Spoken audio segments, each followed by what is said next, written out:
Tell you about the most dangerous mistake people make with their inner conversation, a mistake that keeps them trapped in their current reality while they think they're doing everything right.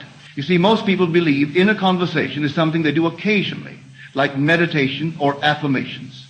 They set aside special times to practice positive thinking. But I discovered something that shocked me. Inner conversation isn't something you do, it's something you are doing every moment, whether you realize it or not. Right now, as you listen to my voice, there's another voice speaking inside your head. It never stops. It talks when you wake up, throughout your day, in your dreams. And here's what will astound you. This inner conversation, not the conscious one you control, but the unconscious one that runs automatically, is creating your entire world.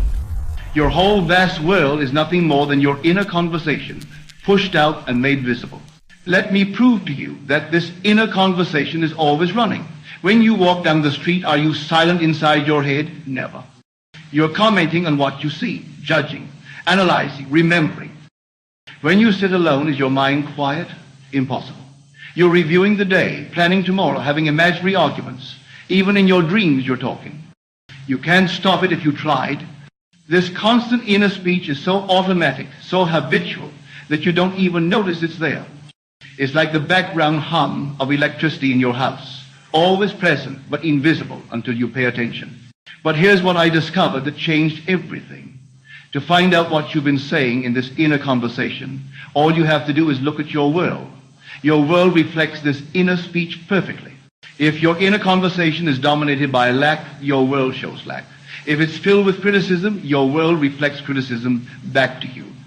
If it runs on worry and fear, your circumstances will give you plenty to worry about and fear. But here's the shocking part that most people never realize. You're not in control of this inner conversation at all.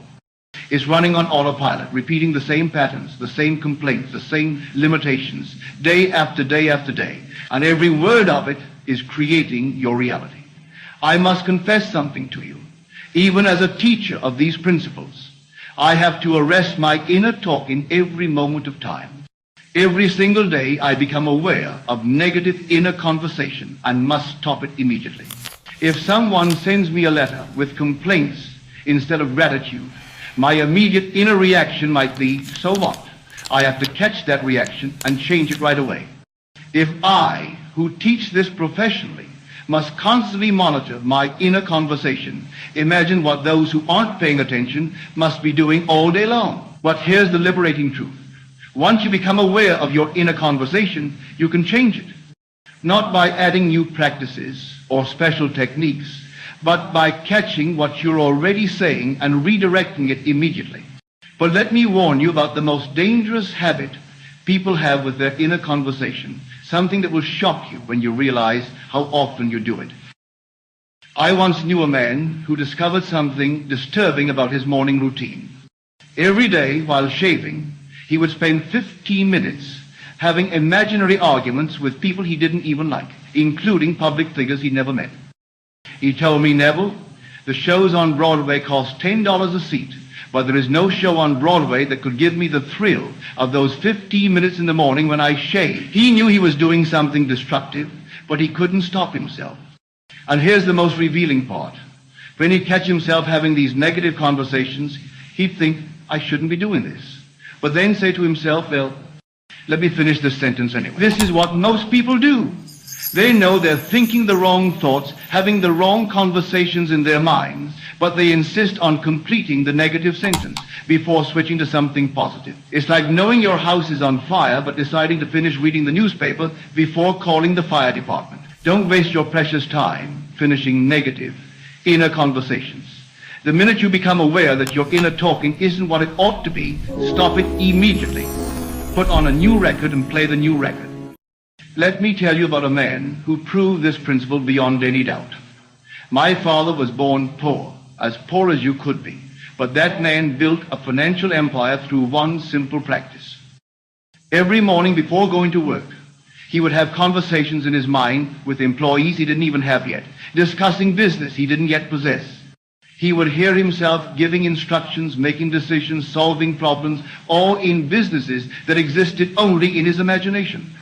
Day after day, year after year, he had these inner conversations, and slowly, gradually, his external world began to match what he was saying inside. People appeared to help him. Opportunities opened up. Customers found him. Everything he'd been saying in his mind began to materialize in his world. When he died in 1959 at age 85, that poor man could leave his family of 10 children independently wealthy, each one, not just collectively. He gave each of us a block of stock in the company that provided an independent income. It has tripled since then. His method was simple.